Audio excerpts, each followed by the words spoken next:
In this presentation, I would like to take a look at the installation of the muffler onto your Honda GC series engine. So as usual, let's go ahead and take a look at the expectations before we jump into the engine. So fairly self-explanatory at this time. The two bolts that are longer than all of the other bolts, there's actually 4 of them.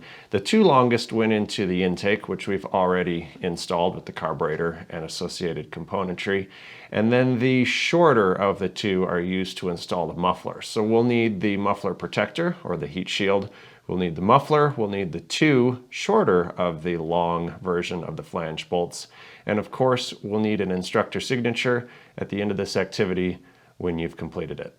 Just gonna go ahead and remove the tape that's securing the bolts into the muffler. Again, none of our styles here actually have any sort of gasket that goes with anything. So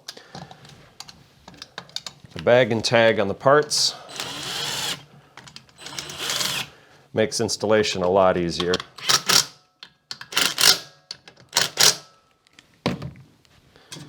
Next, we'll use 3 of these kind of short, I call them a standard flange bolt because they literally go to like everything on this engine. We'll install those by hand. We've started with our fingers. This one on the bottom can be a little bit sneaky. I get that with some power tools here.